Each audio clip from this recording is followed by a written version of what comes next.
তোমাকে বিয়ে করা আমার পক্ষে সম্ভব নয়। ঠিক আছে বাবা, ঠিক আছে, বিয়েটা না হয় নাই করলে, কিন্তু প্রেমটা করবে তো। তার মানে সারাটা জীবন বুড়বো শেখে এনজয় শব্দটাকে ভুলে বসে আছো। আজ আমি তোমাকে এনজয় শেখাবো, আর সেই সঙ্গে শেখাবো প্রেমের প্রথম ভাব।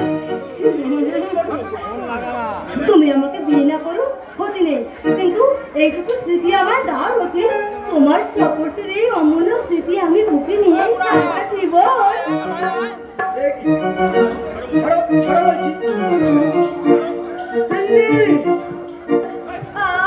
তুমি আমাকে মারলে?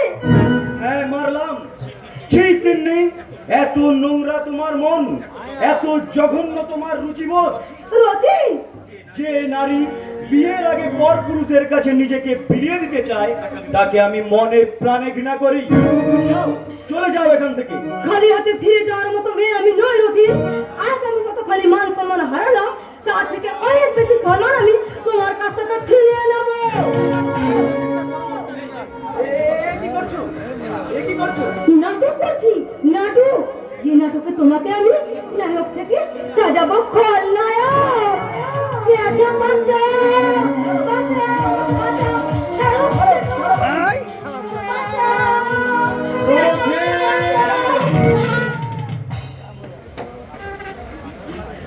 আমায় বাঁচান জেঠামণি, নইলে রতিনদা আমার সর্বনাশ করে দেবে। মিথ্যে বাবা, তুমি যা দেখেছো সব মিথ্যে। তুই থাম। আমি নিজের চোখে যা দেখলাম আর কতখানি সত্য আমি তিন্নির কাছ থেকে জানতে চাই। আমি ওই রাস্তা দিয়ে যাচ্ছিলাম, রতিনদা আমায় কি যেন বলবে বলে ভেতরে ডাকলো, আর আমিও রতিনদাকে বিশ্বাস করে ভেতরে চলে এলাম। তারপর তারপর তারপর রতিনদা আমাকে কুপ্রস্তাব দিতে লাগলো। আপনি বলুন জেঠামণি, আমি একটা আইবুড়ো মেয়ে, আপনার ছেলে আমাকে বিয়ে করবে কিনা তার কোনো গ্যারান্টি না পেয়ে আমি আপনার ছেলের সঙ্গে কেমন করে শারীরিক সম্পর্ক। রথি, আমার কিন্তু এখনো সম্পূর্ণ কথা শোনা হয়নি। বলো মা, তারপর কি হলো? তারপর আমি রতিনদার প্রস্তাবে রাজি হইনি বলে রতিনদা আমাকে জোর করে বুকের মাঝে জড়িয়ে ধরে। বিশ্বাস করো বাবা, এই সম্পূর্ণ মিথ্যে। ওই অসভ্য নোংরা মেয়েটা জোর করে আমাকে।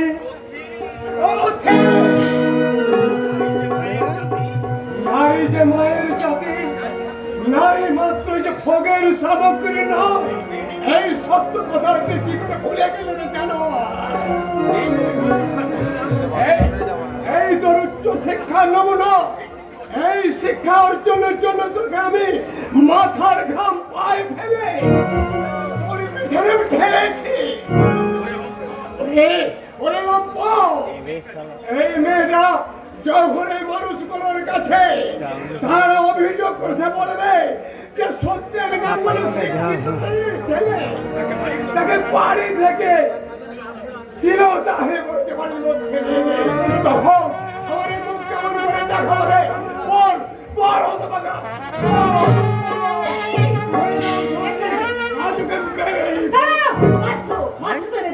কি করেছিল রাখি? মধু বাবা কি হয়েছে? তিনি আমার মাথা নিচু করে দাঁড়িয়ে আছে কেন? আর তোর বাবাই যেমন উত্তেজিত হয়ে তোকে মারধর করছে কেন? বল বাবা কি হয়েছে? বলার ভাষা আজ আমার হারিয়ে গেছে মা। মিথ্যের মেঘ আবার নিষ্কলঙ্ক জীবন আকাশটাকে ঢেকে ফেলেছে। আর তাই তো আজ আমি পরিস্থিতির শিকার হয়ে অপরাধ না করেও এই মেয়েটির শ্লীলতাহানির অপরাধী মা। মিথ্যে কথা! আমার রথের নামে অপবাদ আমি কখনো বিশ্বাস করি না। আমার মনে হয় এই মেয়েটা মিথ্যে কথা বলছে। মিথ্যে কি সত্যি সেটা জেঠামণিকে জিজ্ঞেস করুন না। জেঠামণি তো নিজের চোখেই দেখেছে। দেখেছে আমার রথিরকে আমি ছোটবেলা থেকে কোলে পিঠে করে মানুষ করেছি। আমার রথির কখনো এমন খারাপ কাজ করতে পারে না। আমি নিজের চোখে না দেখতাম তাহলে রথের কথা বিশ্বাসে ভর করে তোমার মতো একই কথা বলতাম সোহিনী। তাছাড়া কোন মেয়ে নিজের দুর্লভ নিজে রোটাতে পারে না সৈনি, কিছুতেই পারে না। পারে তো পারে। যেসব মেয়েদের লজ্জা শরম বলতে কিছু নেই, স্বাধীনতায় সুচিতায় যারা পুরুষদের মনে জায়গা করে নিতে পারে না, তারাই নিজের নামে নিজে বদনাম ছড়াতেও প্রস্তুত। আর মানে এই মেয়েটার সবার চরিত্র সম্বন্ধে আমি অনেক কিছু শুনেছি, অনেক কিছু জেনেছি। কি কি শুনেছেন আপনি? তুমি দিনের পর দিন আমার রথিনের পেছনে বারবার ঘুর ঘোরো, তাকে বিয়ে করার জন্য তুমি বারবার থেকে চাপ দাও।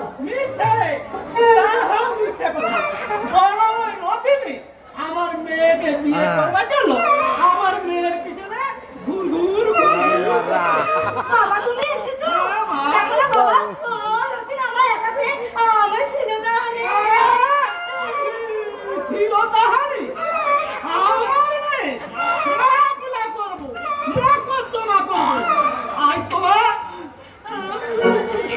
নিয়েছি এ তোর কি হাল করেছে মা? পোশাক ছিঁড়ে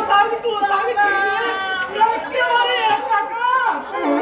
না জানি কত কষ্ট এটা তোকে দিয়েছে মা গো। চল তো মা, চল তো। ওদের নামে আমরা থানায় গিয়ে ডায়েরি করতে চাই। দোহাই গজে, আমার একটা কথা শুনো গজে। চল! আমি হলাম থুতু দিয়ে ছাতু গোলা মা। বরাবরের হিসাবটা আমি খুব ভালো করে বুঝি। ঠিক আছে? একটু ধৈর্য ধরে ব্যাপারটা বোঝার চেষ্টা করো ভাই।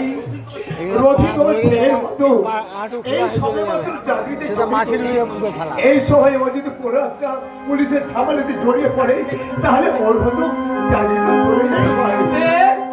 তাহলে এমন কিছু করো যাতে তোমার ওই ছেলের চাকরিটাও থাকে আর আমার মেয়ের সম্মানটাও বজায় থাকে। ঠিক আছে? মানে আমি বলছিলাম তোমার ওই ছেলের সঙ্গে আমার মেয়ের বিয়েটা অসম্ভব, ওকে আমি কখনোই বিয়ে করতে পারবো না। তাহলে জেলে যাওয়ার জন্য প্রস্তুত হও। তাই যাবো? তোমার মতো একটা আগুনের গোলাকে গলার মালা করার চেয়ে জেলের সেলে বসে চোখের জল ফেলা আমার কাছে অনেক সুখে।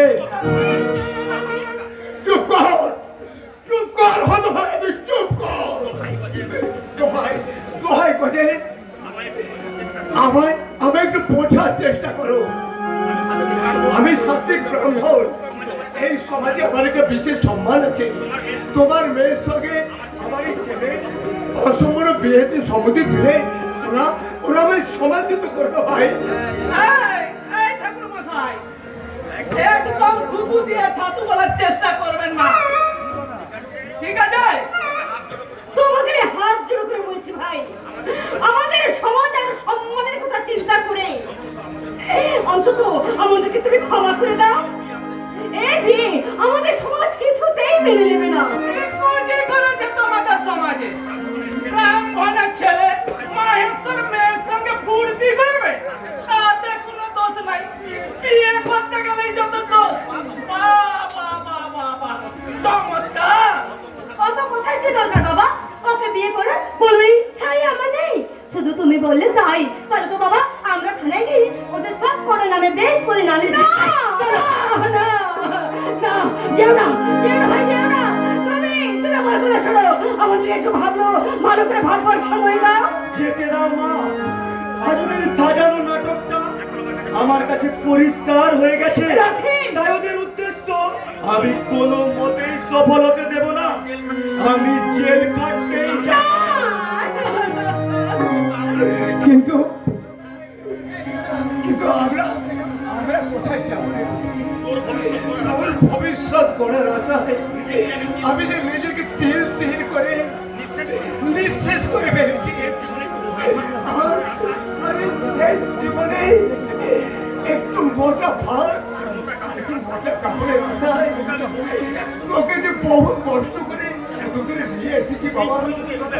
আর তুই যদি এইভাবে শেষ হয়ে যায়, এভাবে হারিয়ে যায়, আমরা কোথায় থাকবো, কিনা বাঁচবো? ঈশ্বরে বিশ্বাস রাখো বাবা, দেখবেন একদিন না একদিন এই মিথ্যের মেঘ সরে গিয়ে সত্যের সূর্য উঠবেই।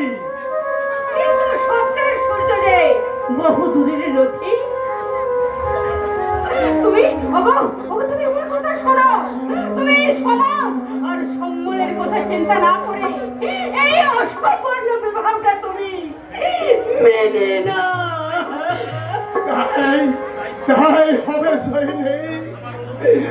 আমার বহুদিনের সাধ ছিল আমার দুই মেয়েকে পাত্রস্থ করে আমি নিজে দেখে আমার রথের জন্য বউ আনবো, কিন্তু কিন্তু নিয়তির অভাব বিধানে আমার সব আশা চিরদিন মতো ভেঙে পড়বার, সব ভেঙে পড়বার।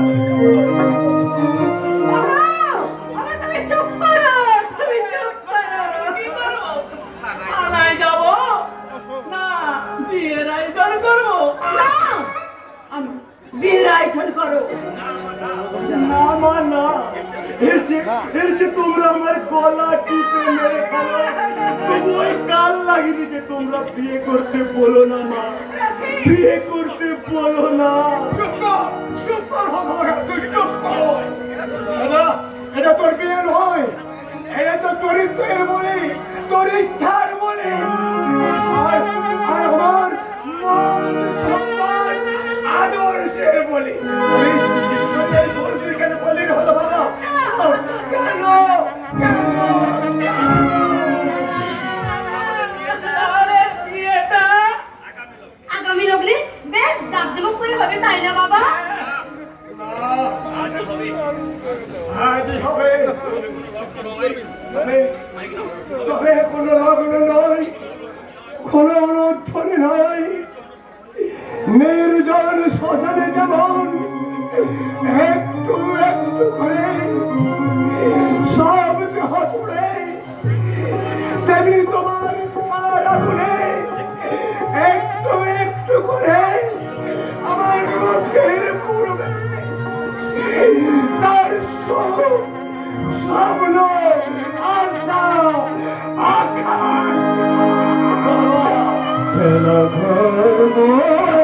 ভেঙে গেল নয়নের